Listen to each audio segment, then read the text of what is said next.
Hey, what's up everybody? Josh here, going over October's Strength Club Workout B for you. Obviously, you know the drill by now, most of you do. Very similar structure to Workout A, and just want to go over, show you the videos, hit on a couple cues, things like that. But of course, if you have any questions about any of these exercises, please ask before a session, during a session obviously as well, or hit us up before a session, send us an email. We want to make sure that you know what we're doing here, and I want you to be able to get the most out of the workouts. So let's pull up this sheet here so you can see it. So we have our templates, which you're aware of. Like I said, similar structure here, and when we pull up that first half, you can see we usually start, we think of those first 4 exercises as an extension of the warm-up, so not too intense. They might have some of that core exercises can be a little challenging, but we're going to use this time to get those muscles firing, get you warmed up and get you ready to move on. And I always find that even when I'm not feeling it, if I get in and I start doing those first 4 exercises, I start to have a little bit more energy and we progress through that workout. So the idea here is to let's get those muscles working, let's get our bodies moving, and then we can keep increasing that intensity as we go along. So we start with those first 4 here, and we're always going to start with our hangs because everybody loves them. People are begging me all the time, can we do more hangs? Josh, why do we only do 30 seconds of hangs? Can't we do 60 to 90 seconds? And I say, hey, you know what? 30 seconds, good amount of time. No need to go too much further, but of course you can try to get these in throughout your day as well.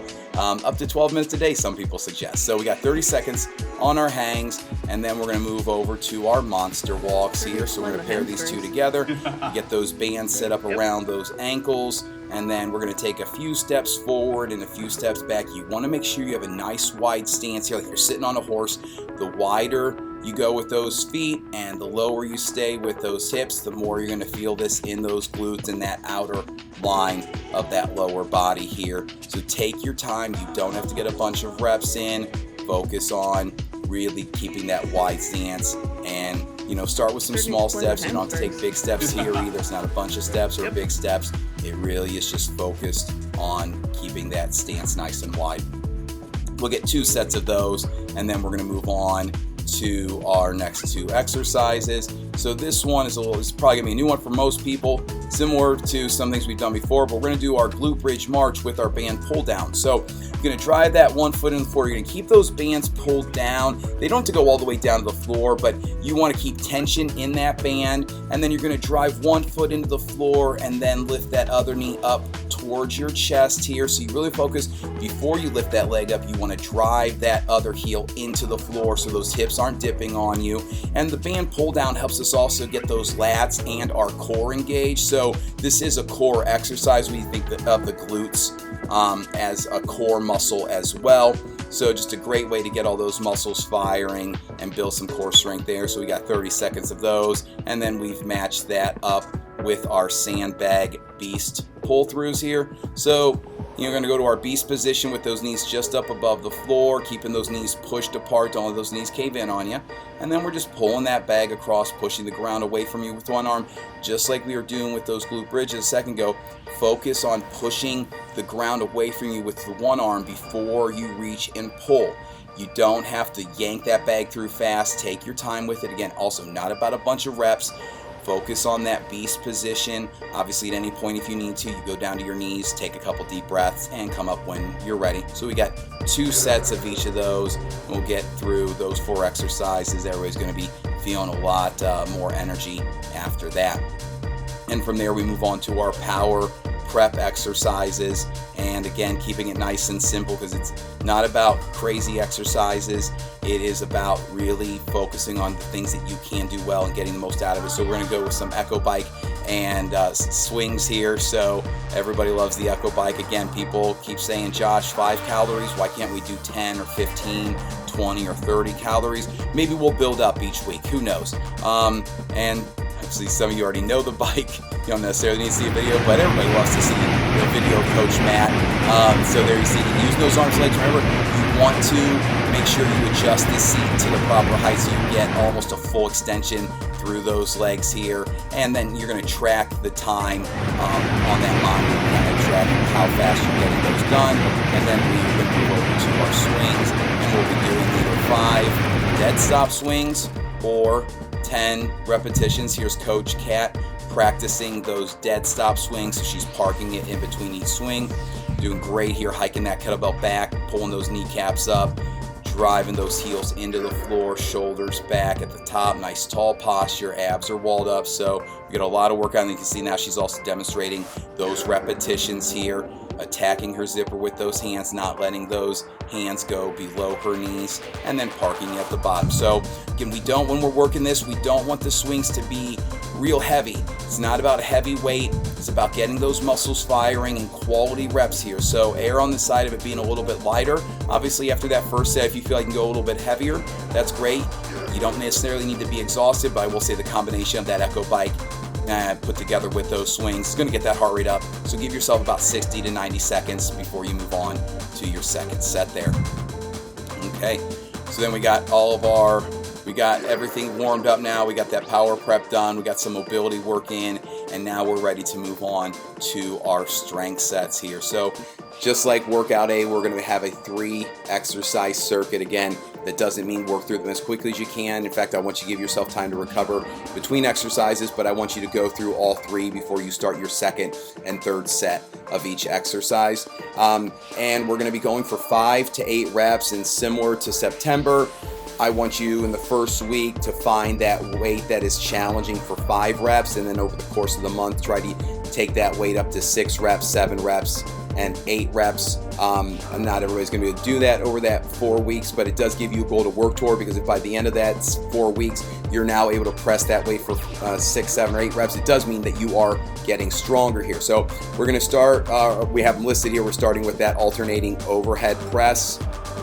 That one, we're going to get, we're standing here, both feet on the floor, wall up those abs, you're going to have those dumbbells at your shoulders, and then it's an intentional press on one arm all the way up, pull it down, grabbing your shoes with your toes, getting tension everywhere, especially with that overhead press. Make sure you're maintaining tension in those glutes, to squeeze those glutes, walling up those abs. You will feel stronger here. And then when you come back down, you're going to switch over the other side. So you want to be intentional with that alternation as well, because this is where you want to get your core engaged, and that's going to actually get us a little bit more radiation, which is, again, that muscle tension that's going to spread to all those other muscles.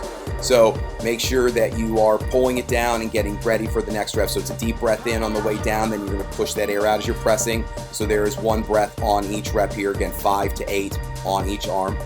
The second exercise on here is our landmine single leg RDLs. Now in September, we were working these as one of our warm-up exercises, and that was by design so that we had a chance to practice those before we bring them into our strength training this month. So most of you will be familiar with this. Obviously, as opposed to the warm-up, I want you to be adding weight to this now. Again, a single leg exercise, there's a lot more going on than just pure strength here, so you are going to be limited by your balance, but of course you can always keep that back foot on the floor if you need to. The goal is to just work that working leg with as heavy a weight as you possibly can while still maintaining that proper form. And this is one you're really going to feel in those glutes the next day if you find that right weight and work that proper range of motion here. Inside hand will be holding, inside leg's the one that's going to step back. Again, you can touch that foot to the floor, you can keep it off the floor the entire time if you'd like as well. And then if you want to use the landmine hammer sleeves for a more comfortable grip, feel free to do that as well. We're going to go for 5 to 8 on each side here. Similar to the deadlift as well, this is an exercise where at first maybe err on the side of going a little bit lighter than you might be able to. So if you could really do 65 pounds, maybe you use about 55 to 60 just to make sure you're feeling okay with the exercise. And then you can always build from there, especially after you find out how comfortable or how your body's feeling from the work we did there.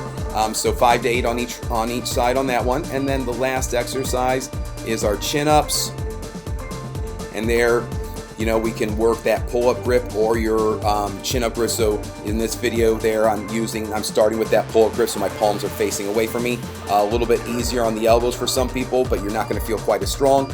And then you can see here I'm switching to that chin up grip where you're going to get more bicep involved, so you're going to feel a little stronger. Some people experience a little more tension and stress in the elbows on this one. So if you are feeling that, please switch to that pull-up grip, even if it means using more bands for assistance. That's okay. We want to make sure we get a full range of motion. I also want to keep you feeling safe. But it's a deep breath in, and remember, you let those arms get straight at the bottom, and then push that air out as you're pulling your chest up toward the bar. And then, especially on that last rep, is where you want to slowly lower yourself down with control to really give those muscles just a little bit more work.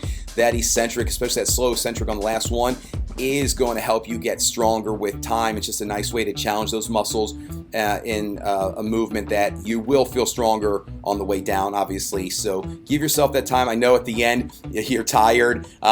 Chin-ups can be pretty tough, but just give yourself that extra second to slowly control that way down. But it's really about getting the most out of the exercises that we're doing. So we don't need a bunch of exercises. We need to do these well and find the weights that really challenge you.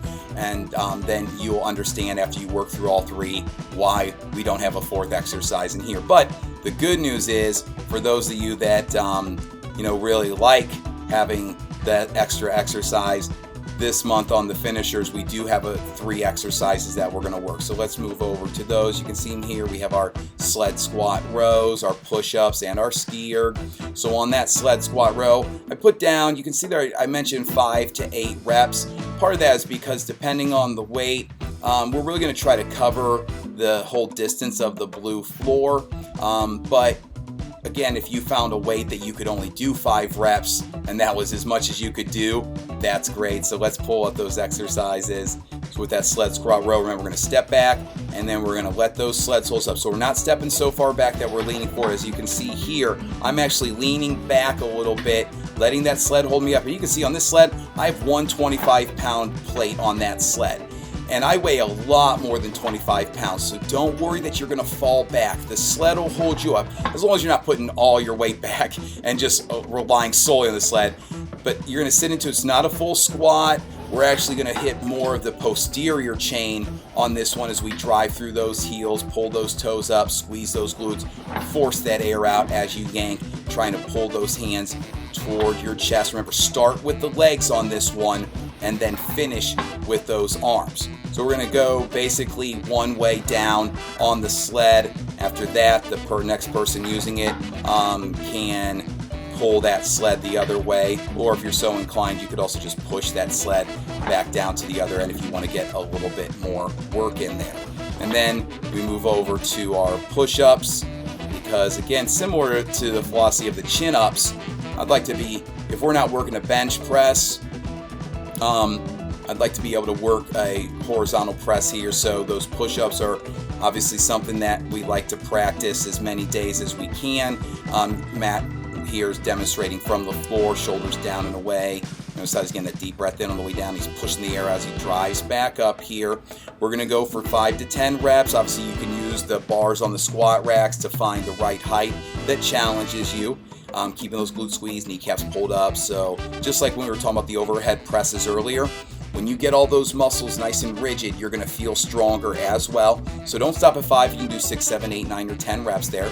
And then our last exercise, we're heading over to the ski erg, and we're going to get 10 pulls on that ski erg. And we're going to reach nice and high up to those tippy toes, reaching for that top shelf, and then push all that air out as you're pulling here. Think power, not speed here. We'll do those 10 pulls, and I want you to track your meters to see how much you can get on these. You don't have to rush these, one good rep at a time. The combination of those 3 exercises is going to have your heart rate up, so give yourself 60 to 90 seconds, maybe even longer than that, depending on how you're feeling.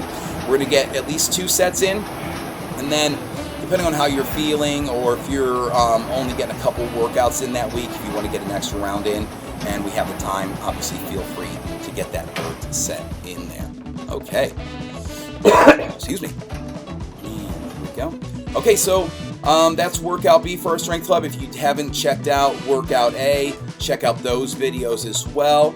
I hope these videos are useful please let us know if you have any questions. Please let us know if you find them useful as well. We want to get that feedback. If there's anything else you think we could include in these, or if you have any other questions, reach out to the coaches before or during the session, obviously, or you can email us or text us to let us know if you have any other questions, because I want you to be able to get the most out of these workouts. So, okay, again, I hope this was helpful, and we'll see you at the gym soon.